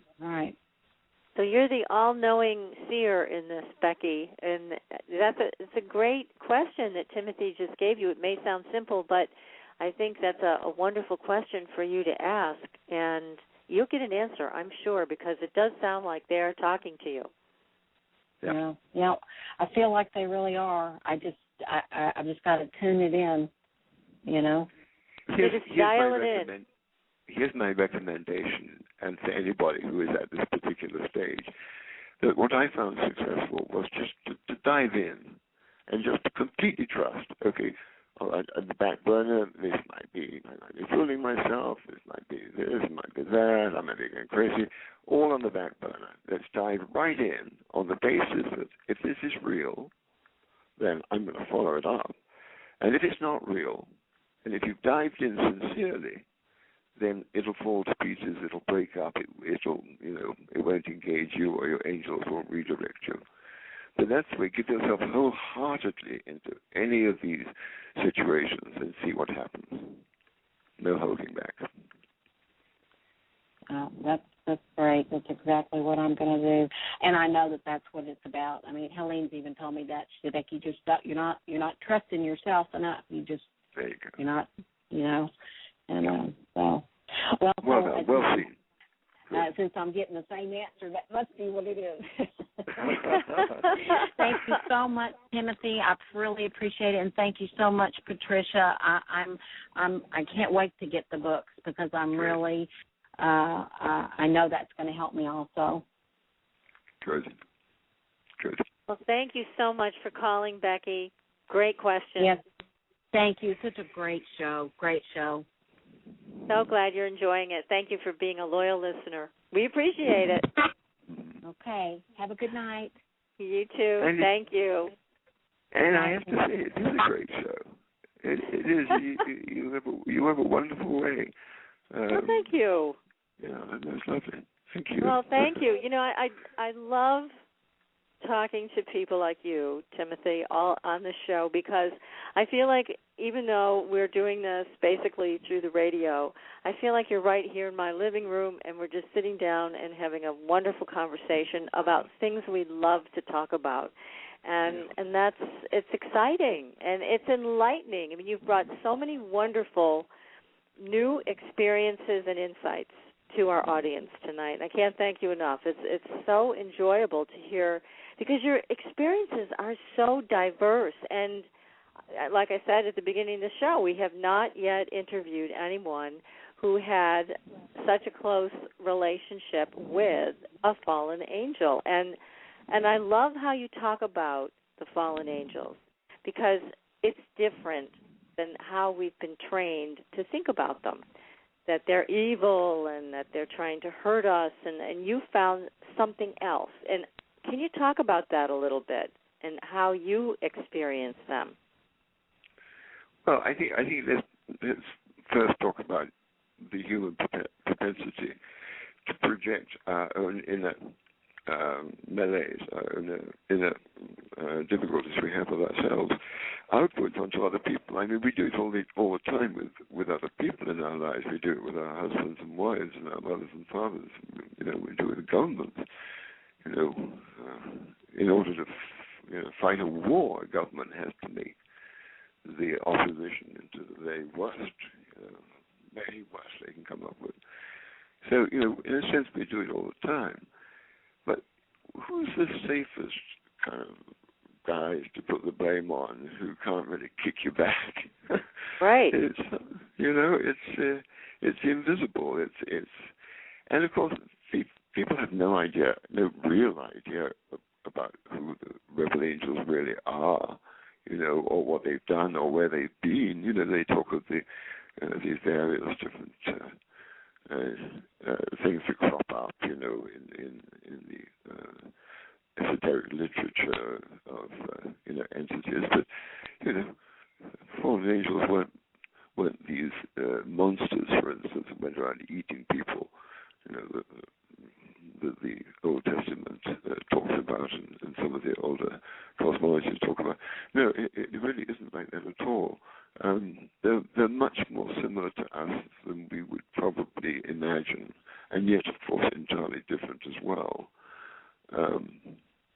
It's great fun. I mean, you see, in writing with Georgia and going through her life and going through these incidents and kind of her reliving them through kind of recording them and writing them out, I'm seeing her change, and she's toughening up. She's able to accept more powerful emotional input through me, and that was in a sense part of the last 15 years of training, was for my confidence to be able to accept her, overlighting, if you like, and let her control me, knowing that I can ask her to leave and she will leave at any point whatsoever. It was never a takeover. And it took about 10 years to really get that one down before we started writing together. But it's interesting because you're talking about, again, it's not just we as humans who are evolving and refining ourselves, but it's also Georgia, who is a fallen angel or a watcher. I mean, it's everybody that you're talking about in these realms. They're making changes. They're seeing things from different perspectives. They may be shifting their own paradigm and how they view humans or themselves. Everything is in constant change, it sounds like, and in a good way. So you know what I love about what you've written in all your books here is, what I love about it is you've taken the fear out of it and you've turned it into what it is, which is pure experience. Yes, that's very very kind and very observant of you, and I'm very happy that comes through. Because from an angelic point of view, we literally are swimming in a sea of fear. We have so many fears baked into us. And going back to the emotional body thing we were talking about a little earlier, I found the basically shamanic concept of fear-impacted thought forms. Have you come across that? Yes. Fear, good. You see, that's something which the angels absolutely went to first of all. They said, before you're even starting getting into us, deal with these fear-impacted thought forms. Now, what are they? They are the thought forms that we took in our subtle energy bodies, our emotional bodies, for one, right, of all those situations in our lives. For instance, when people say, oh, I hate your singing, oh, I don't like this, oh, you're wrong at this, you're bad, or whatever. Right. These actually create these thought forms within our subtle energy bodies. Now, if we don't deal with them as we move through life, these will move down through the bodies and into the physical, and these are where the cancers, these are where the various diseases, many of the internal diseases come from, are these fear-impacted thought forms which have not been removed. This is the first thing, if you're going to get involved with the angels, I would recommend to your listeners, this is the first thing to cope with. Get rid of those impacted thought forms. Yeah, I mean it's a discordance. It's a actual, like, it's like somebody hitting the wrong key over and over and over again. And I am constantly appalled at our educational system because it does not create any space for this type of understanding about what we think we create, about how we repress feelings, we're going to pay for it later. That's like rocket fuel. And you just keep building up that rocket fuel, it's going to explode somewhere. Whether it's towards another person that you end up taking it out on and hurting, that you're going to pay for that later, or taking it out on yourself, and you, like you mentioned, with disease. So again, there's got to be a clear path where people can learn how to manage both of these things: our own thoughts, our own monkey mind that runs crazy, thinking stupid things. I mean, things that are not helpful and things that aren't even reasonable and on track. So there's that, and then there's also the emotional body, which is rocket fuel, just waiting to find a level somewhere. So these two things, in my opinion, need to be managed in a whole different way than what we're doing right now. Yes, no, I agree, and I think if somebody such as yourself reads my book with the understanding that you just showed, I think that Georgia's analysis of my own, what I've been through in my life, because I chose a very difficult, basically very difficult life, and have had to cope with the kind of fractured personality state of being born into bombs dropping on my head, and the fear that induced, and it, as she analyzes, because she's very frank about my life, frank about how I would sometimes wish it to be she is. And if one's going to write about these things, you might as well be honest about it. Exactly. Be honest, it helps people. She's very frank. You're right. She is frank, yeah. And in a sense, I had to find ways on my own to use a technical term, abreact these tremendous fears that I had developed from these wretched doodlebugs, V1s, which would, I don't know if you know anything about them, but they were the first sort of really, really unpleasant kind of bombs that the Germans came up with, and they would putter along. They were nobody on them. They would pop, pop, pop, pop, pop, pop, pop, and then they would stop popping, and that was the point you knew they were going to come down. Oh, and that was the point that, they pushed the kids under the tables and everything. And my little body would just get tighter and tighter and tighter and tighter. I can't even imagine. I mean, what a terrible level of just cold, hard fear that you must have all been in. I know. I can still repeat it. But, when I started working with Georgia, she said, I'll tell you a secret. She said, I was the angel who used to hold you in my arms when the bombs were dropping. You used to pop out of your little body, and I would hold you and comfort you. And I don't know, I started crying. Oh, my God. What a wonderful thing. That is wonderful. I mean, my goodness, for her to have, as you said, they're very compassionate, and for her to have that kind of compassion for you going through that absolutely horrific wartime experience. Yeah. And how old were you then? I mean, you must have been just so young when that happened. I was 2.5, I guess. 2.5, wow. Just that age, where you can kind of comprehend what's going on. You see, I got the idea Hitler was trying to kill me. Right, that's what you would think at 2.5. Yeah. Because I would hear the adults talking about Hitler, and there was an anti-aircraft battery at the bottom of our garden, so I'd go out and smell the cordite and watch them trying to shoot down the planes. I mean, it was really a weird scene. Absolutely terrifying, exhilarating. Of course, my mother had no idea of all this. She thought, I was just a kid, and seemed to enjoy it. Right, she didn't think that you knew what was going on, right? Yeah. But, of course, you did. It's to the best of your ability. You knew you were afraid. I mean, that's... what a terrible thing.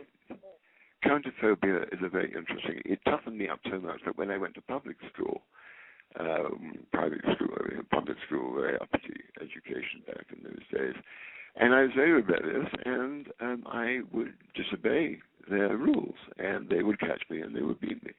And I was beaten many, many times, maybe 40 times, I suppose, in the 3 or 4 years I was there. But I never gave in. They didn't break me.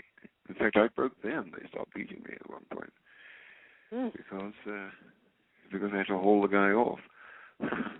Oh my goodness! And here you are. It sounds like you don't hold any resentment. It was just an experience in your life.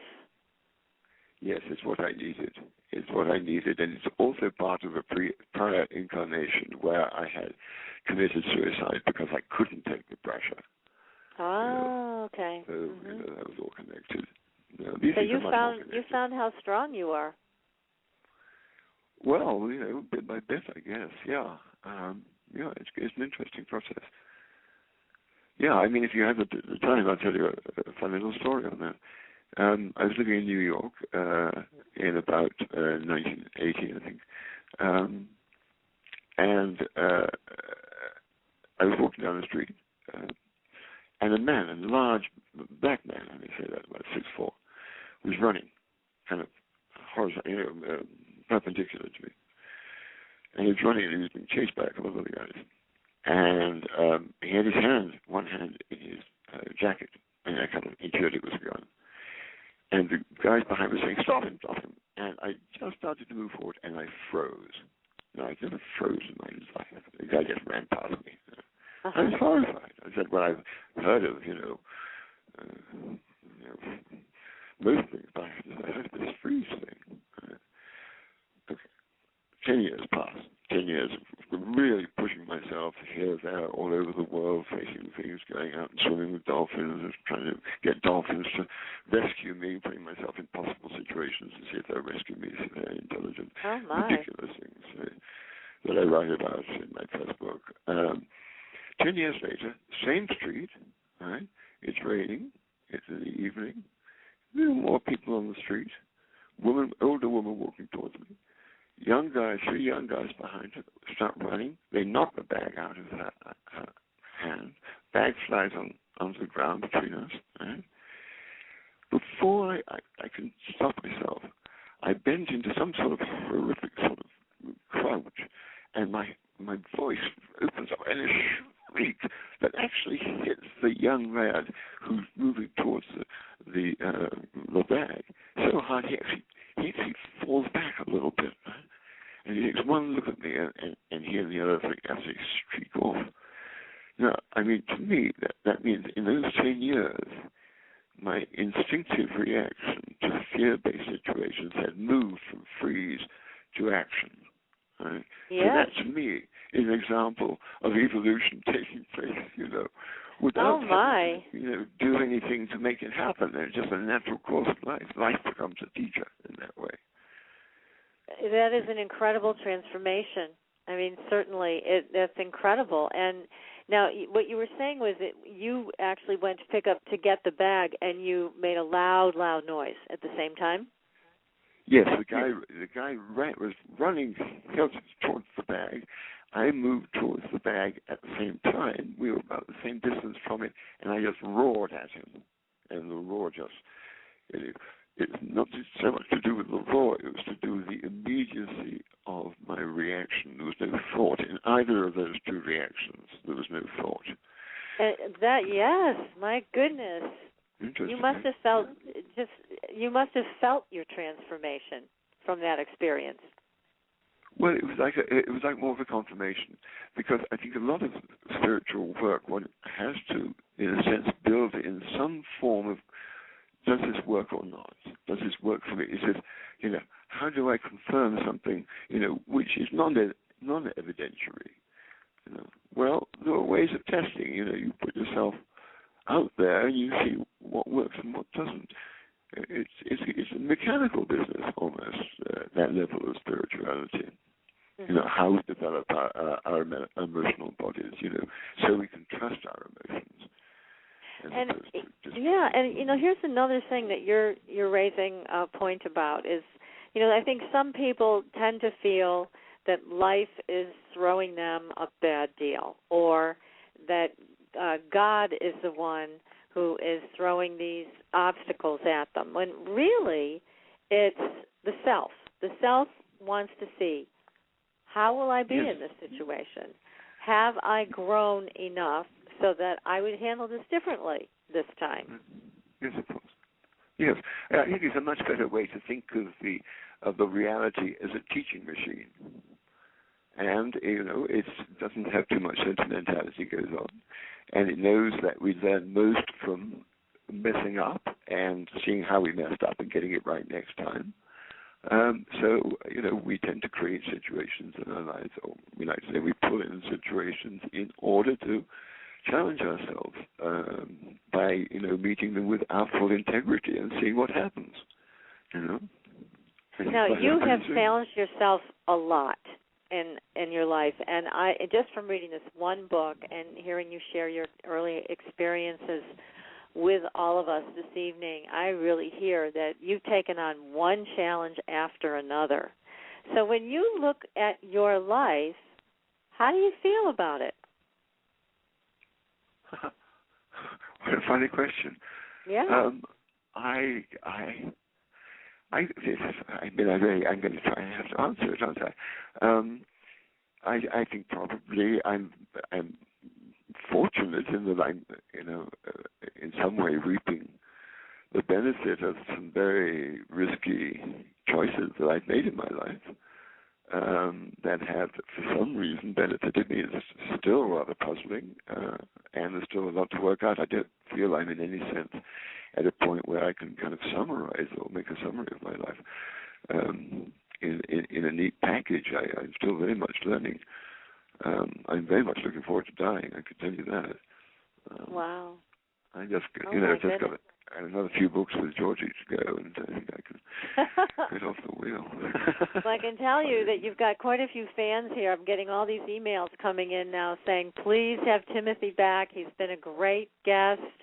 So, and I know certainly Becky from Texas who called in, who has already gone out and bought all your books.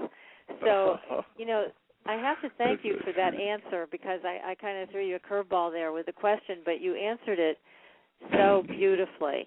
And I know that, and I hope that people listening tonight have heard the words that you've said and the love that's behind it, and can have more hope for themselves in their own lives.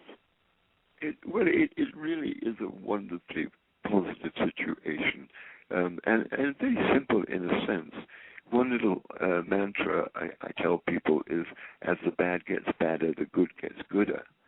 Which really means, as the bad gets badder, the more space for the good to become even gooder, And I like that. It really is an individual affair, because we've all got good and we've all got bad in us.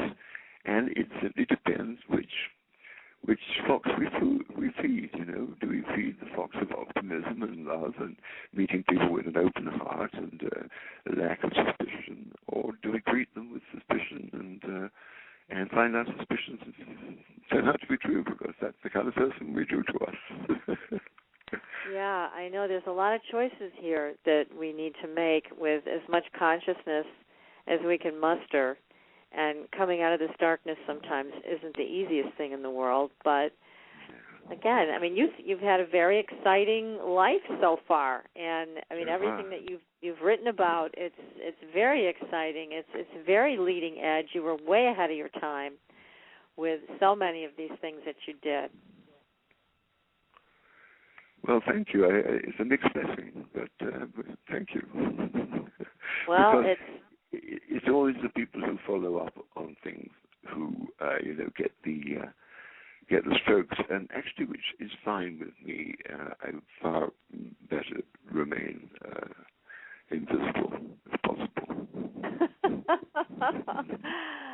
Well, I understand that, and again, I thank you so much, Timothy, for sharing your evening with us here on Supernatural Girls Radio. And I want to again recommend all of your books, and the book we've been talking about specifically this evening is Revolt of the Rebel Angels, The Future of the Multiverse, and that is available on Amazon.com. The author is our guest this evening, Timothy Wyllie. And Timothy, thank you so much. I hope you will make time for us again in the near future and come back and share all about your next book. Well, perhaps we could do the first book first. That would be great. I'd love to do that. And in my turn, I really appreciate the depth of your questions and your humanity and the depth of your understanding, too. You understood the sort of things I go on about before I went on about them, and that's always a sign that we're both perhaps a little bit on course. So well, thank you so much. Again, that's a nice compliment, and it's been an absolute pleasure speaking with you this evening, and I wish you all the best, and I can't wait to read your next book, which you said will be out in the spring. I think probably the fall, yes. But the fall of next year. I'm going to wait for that then. Okay. I do recommend it. I do recommend the first book. I think that will give you another sort of insight. The first of George's books. Confessions of a Rebel Angel and the Return of the Rebel Angels, the Helene Proposition, Adventures Among Spiritual Intelligences. So you have quite a few that people can read on Amazon.com while we are waiting for next fall and your new book. There you go. Terrific, Timothy. Thank you so much. Please enjoy the rest of your evening out there in beautiful New Mexico. I sure will. And you too. Okay, thank you. Thank you, everybody, for tuning in tonight. And please, again, remember to go to supernaturalgirls.com. Sign up for our newsletter, and you will be entered into all of our giveaways, which we are starting next week. So next week we will be back with Helene and myself and another wonderful guest. So watch the skies, everybody. Good night. Have a beautiful tomorrow.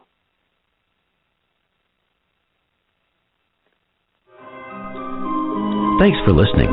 Tune in next week for another radio adventure with